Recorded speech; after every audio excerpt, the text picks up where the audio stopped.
Hi everybody, I'm Andy from TNCRoamer, and today I'm in Waco, Texas. Yeah, I thought I'd do a day in the life video, maybe throw in some dash cam footage of a small town outside of Waco called Mart. I was looking at a piece of property there, and yeah, it needed too much work, even for 30 grand. Like they were asking for 68 like 3 months ago, and then they dropped it all the way down to like 54 grand. And I would say even at 35 grand, it's just not worth it because the house is um it's sitting under like underneath the house. It's like a post and beam house, and the posts holding up the beams are rotten and falling over. So the house is like not even level anymore. And certain parts of the house are caved in.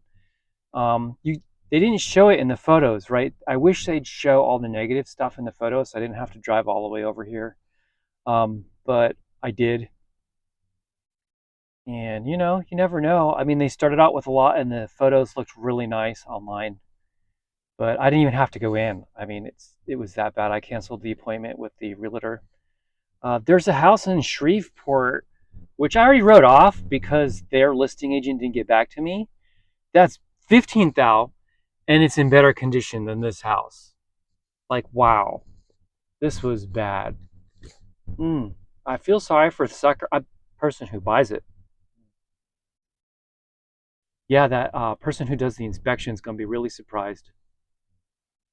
Yeah, a lot of times they have these uh, pieces of siding along the foundation on the post and beam houses where you can't see the piers that are rotten. Um, yeah, but the water was wicking on that one. It was wicking all the way up and rotting out the wood, and even the beams were rotten. So yeah, even under the porch was rotten.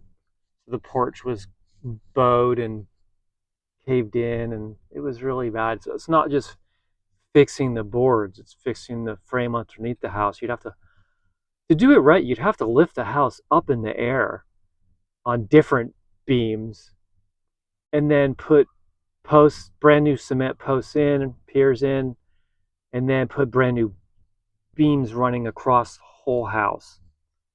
So that's like each beam would probably be like 3 grand, and it'd probably need more than 10 beams.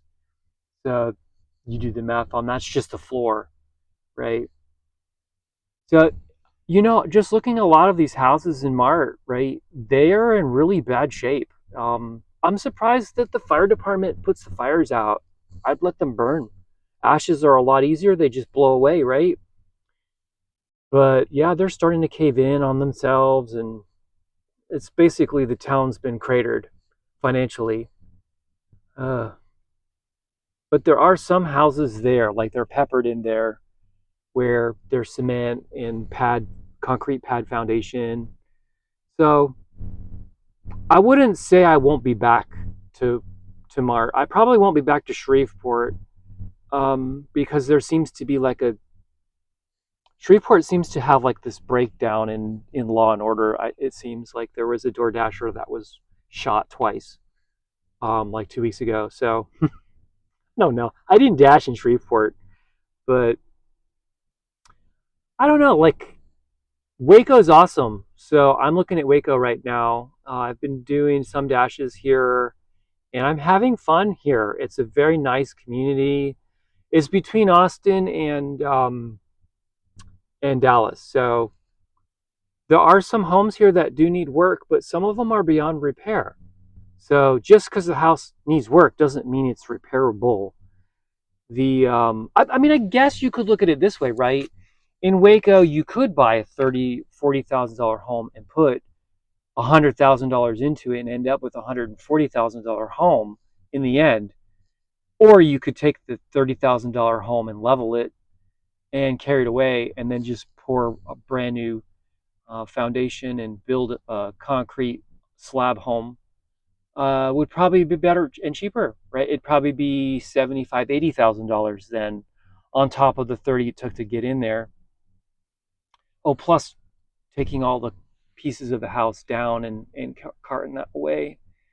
So doing the demo is expensive too. So, mm, real estate in the United States is not that easy for like minimum wage kind of low income earners. It's almost impossible. Home ownership's pretty much dead unless you want to do all the work yourself. And even if you can do all the work yourself, to even get a house in the end that was financially equitable. So I'm going to say not yet. I haven't found one yet. They go too quick. The ones that are equitable go too quick. Like let's say that house had been on the market for a long time. I'm starting to learn, like, if the house has been on the market, don't even bother because someone else has been there first. So you got like 1 or 2 days to put in an offer on a house and just jump all over it, right? Otherwise, they just go. Like the $80,000 homes, they just sell like quickly. Um, yeah, so that's what I've learned here in Waco and just in general, right? Trying to buy a house. Not easy. I have to say, like, let's just look at all of this. Let's just say you have a house. Look what can happen. Like, I'm going to show you the footage. Look what happened to these houses. So let me show you some footage of Mart, which is kind of like most of the other houses everywhere else that I've seen in Texas.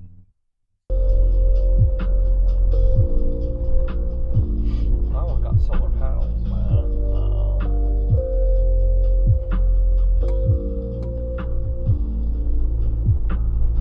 So some of the roads are just flat out not paved at all.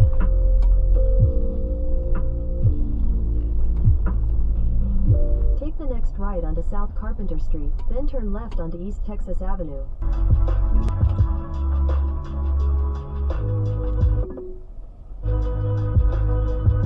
In 1,000 feet, turn right onto East Bowie Street.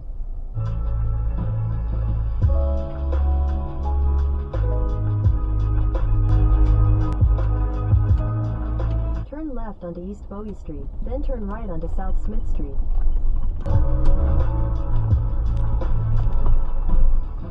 Take the next right onto South Smith Street, then turn left onto East Ross Avenue. I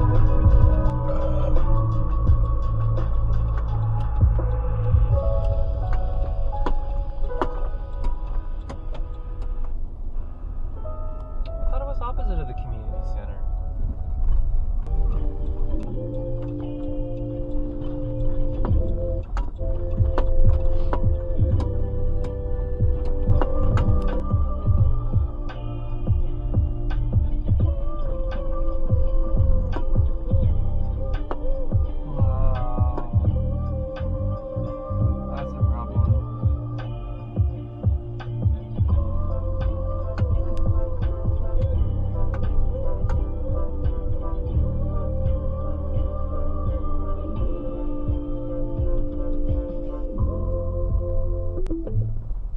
Your destination is on the right. Oh, that's a really big problem.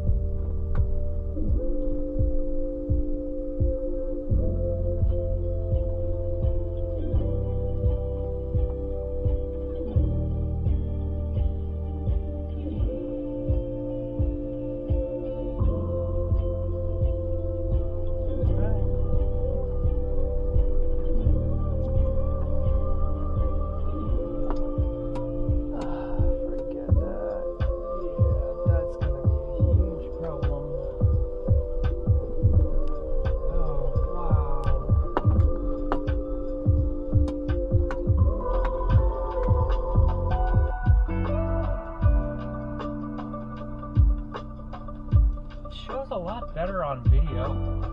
Photo. That is a lot of work.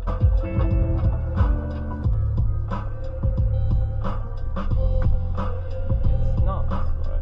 It's that one.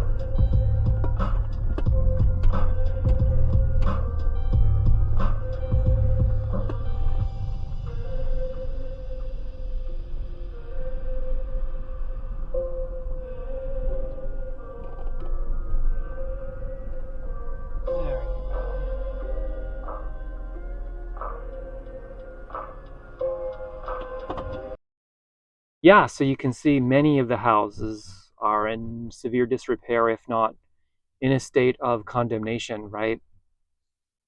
Yeah, it is what it is. That's what happens when you have a financial system that doesn't look after its own citizens, right? or it's content with the citizens it looks after. Essentially, is what happened. Yeah, it's despicable, I know, but there's not much I can do about it. Oh, so I got Bluetooth speakers, right, and lights because it's kind of both. So it's like it does all kinds of stuff. Like, so I got two of these. They talk to each other, right? So I still have my other like salt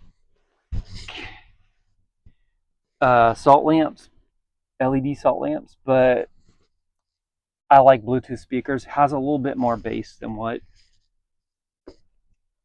the tablet has to offer. They're only like 5 watts. I got them off Amazon. Is my actual light in here? I don't think it made it back in here. I was working. Oh my goodness! I got to catch you guys up to speed. Romer blew an oil cooler, like it exploded, and there was oil everywhere in the engine compartment, like pooled oil, and oh, it was just a bloody mess. Oh my goodness! So essentially, I was driving from, yeah, it was like a fluke thing. There was a mistake in the paperwork for the divorce, and my ex like wrote me and said, you know, you got to come back. We got to do some paperwork corrections and stuff like that. And I was like, yeah, but we saved money because we didn't use a lawyer, and we had real estate. Like we didn't use a lawyer, so we spent $0 in legal fees, only the cost of the divorce, of the court filing, right? So I don't know. I mean, to me, it's no big deal. Like, no matter how much it cost me to get back in gas, um, I was like, yeah, no, let's do it, right? So I stopped van life in Florida, and I jetted back to the to the house, and because my ex let me stay in the garage, so Rummer and me were in the garage. Well, I pull into the driveway, and like I smell oil, but there was an oil slick behind the car, and leading into the driveway, and a puddle of oil under the engine, and I freaked out. I was like, "What is this?" So, um, so Romer had a bad checkup a while ago, and they said your oil pan's leaking oil, and your radiator's broken, or it has a hole in it. Well, it held pressure. The radiator held pressure, and I was like, okay, well that's a priority, and I'll put a new radiator in it. But and I figured the oil pan gasket, I'll just tighten some bolts. Like I figured maybe a bolt came loose. Um, which there were like two or three loose corner bolts that I had retorqued down. Um, but anyway, like I you don't like if you don't know cars, if you lose the oil in your engine, like it just normally breaks. I drove that thing from Florida to Texas with no oil. I don't want to say with no oil in it because it had oil. I checked.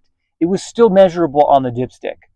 Um, but just the timing of it, right? I'm like all of my tools, everything, like my whole life is in that garage right now. Everything, like everything but the bedroom furniture, I think, is in that garage ready to go. So as soon as I get a piece of property, I'm going to move all of my stuff out. So right now my stuff's in the garage. I pull into the garage and all my tools are there. I'm able to put a new radiator in it, put a new um, oil cooler in it, and fix the oil leak on the oil pan. And so I was just like, man, what a blessing that was altogether. Like it was a mistake. And yeah, it cost like, I don't know how much, like maybe like $300 altogether, in maybe $400 in travel. And then it cost, oh, so the repairs to the car were a lot. So I probably spent like $1,500 in repairs. Oh, and Romer's solar panels are now gone. So the Romer looks like a regular car now. There are no more solar panels. I'm using the Lifetime Lithium 40 amp DC to DC charger now. And so far, so good. We'll see. But yeah, so there are a lot of changes around here, a lot of changes. And, but the thing is like, what a blessing that was in a way. Like, to have, this is a very common issue with this engine after after, with Google search, you don't notice things until you know. And then when you search, you're like, oh yeah, I have this problem. And like hundreds of people are complaining about this problem where the oil will just, their engines would just bleed out.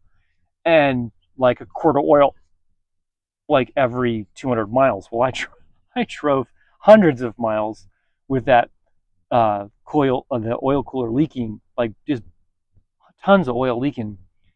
And to me, I don't know, it's a God thing. Getting back, having that realization, like, wow, I like the engine could have died on the way over here blindly, right? You don't know, like on a road trip like that. I mean, maybe at a rest area, would have seen the different puddles of oil, but what a blessing. So he's now in tip-top shape, perfect oil pressure, no long-term damage, brand new oil cooler, brand new radiator. No, I don't smell antifreeze when I walk by the car now, and I don't smell oil anymore. Took him to the car wash and got rid of like all of that. I used the engine degreaser and just cleaned out the engine compartment. But it was traumatic for me, right? Because that could have been a lot worse. And this is my home. So, that's just what I'm saying. It's just kind of like, this is why I have a personal relationship with God, because you, like my whole life, it's kind of like weird stuff like this happens, right? Where for most people, they'd end up on the side of the road. I don't know. I mean, for me, it's just kind of like you just go hop stones and the storm's brewing and you hop stones. And I honestly didn't even know this storm was brewing, but it brewed and it culminated. But mm, no, no skin off my back. I took 2 days, I think, to do all the repairs, but I'm back on the road again, and I got to use my tools. See, for the radiator issue and the oil pan issue, I was planning on using one of those public garages in one of those states that have access to DIY garages, and there are. There's one in Corpus Christi. I think there's one in San Antonio. There were none in Florida. I think one was on a military base that I'd never be able to get onto, presumably. Um, but yeah, you know what? Let me just stop talking and start eating because I'm hungry. I didn't eat. Yeah, I had breakfast though. Yeah, I didn't. I'm not starting this video off in the early morning. I had already basically took a shower and, I mean, not shower, but like a spray shower, right? I already got cleaned up and started my day. But I'm probably going to stay in the Waco area. I mean, I found this campground. It's not too far off, and I think I didn't even drive up and pan my phone out, and I'll figure that out. But we're probably going to, even this park here, I think I want to shoot some videos. I just got a new drone. I want to see how it does. You guys, let's do some drone footage today. Let's eat. I don't want to make it too long of a video because my videos are always too long and they take forever to edit. And right, as of today, there's only 250 who give a who care. So yeah, it looks like YouTube's not promoting TNCRoamer right now. So I don't know. I mean, I don't know what I can do to increase the quality of the content. Maybe the DoorDash rant video did really bad for me. After that, I think I lost a few subscribers. I shouldn't have ranted like that, but I did. No, it's frustrating, right? I mean, DoorDash just doesn't want to take the lead, I guess, and just start innovating in that space, right? Because it will cost them, at first, it will cost them. Someone else will do it. I think there's going to be an open source initiative that's going to straighten this whole mess up. I think there should have been truth in reporting. I don't think the customers know that the Dash drivers are not getting as much, and I don't think that the reporting is accurate, but we'll see about that. That's way above me. Let's not talk about DoorDash. It makes me feel upset. Yeah, I guess I'm just going to do a cheese sandwich real quick. Oh, let me use that mayonnaise just so I can get fresh mayo. I don't often use mayonnaise on my cheese sandwiches, but... Okay, so I did run out of propane. There's another update. I ran out completely flat out of propane. I got many days out of that. I stopped using it at night because it got warm again. Uh, it got too hot to run it at night. I don't want to say that it's too hot to use it for daily use, but I took it out for a while because of the weight. I wanted, I was driving around my hometown. What month is this? February. So I want to say like half of February, 2 weeks into February, I went back to the garage at the old family house. Um, so I was there for what, 2 weeks, and got all that work done to the car. But now, basically, I am trying to find a piece of property to do the next project, right? So either it's going to be maybe home renovation, or maybe I'll go back to looking for properties again. But like then you get to see like, oh, we can dig a septic, we can pour a little bit of footers for our posts, and then do a beam frame, and then hang walls, and then put up a roof, and then have like a house maybe we could do. I don't know. Even a container home, I'm game for. I have a welder and stuff like that. We'll see. I don't know, guys. I really don't know what we're gonna do next anymore. It would have been nice to get a townhome and renovate it, right? From rust, or from rot to riches. Call that project Rot to Riches, right? Because you can make a lot of money in real estate if you do it right. Like that guy there, he bought the house for 15K, likely, and I want to say he put like $25,000 in renovations into that house, and he's trying to get it back out right now. You're going to realize the hard way that at least the bright investors or owners, they're not going to want to deal with a house that has a rotten frame, and they shouldn't have done that many renovations first. They should have renovated this house in Mart after doing the frame. So the foundation's just rotten. Yeah, it's a bad business move. At least for me, right? But I'm not getting involved. I'm not buying the house. I'm passing that one.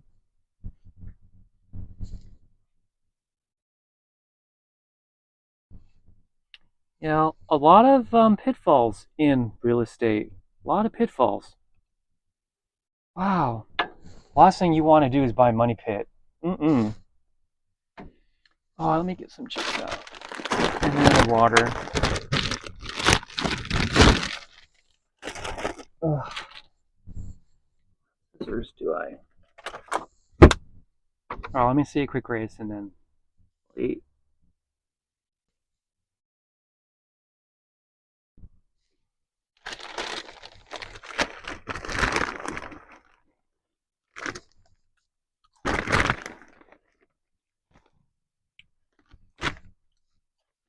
All right, guys, I'm done with lunch, and I am ready to get this drone up in the air. So let's see what we get.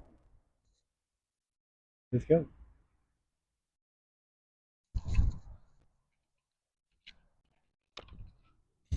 Okay. Should be able to calibrate it.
All right, guys, so I'm back from using the drone, and it's like 4 times better than the old one, but I couldn't record directly on the device, so I had to use a screen recorder on my phone. So apparently I'm going to have to RTFM, which means read the manual. Didn't read the manual because it's very similar to my other drone. I almost, just put the battery in and just took off. So the follow me and circle me works 10 times better than my other drone. So that's working. But, oh, and it has a 3-axis stabilizer. So if you notice, I think the video is going to be relatively smoother, but it was a really windy day. This is a day where I wouldn't even fly the drone normally. Um, yeah, so I don't need to do that. I have a menu system for that. Let's see here. So they don't give you a SD card in there, that's for sure. But let's see here. Were they wanting me to just use the SD card slot at the bottom? Which I could. Oh, there it is. It's right there. So there's an SD card slot. Now I have to power this bad boy down because I've got 2 bars left on the battery.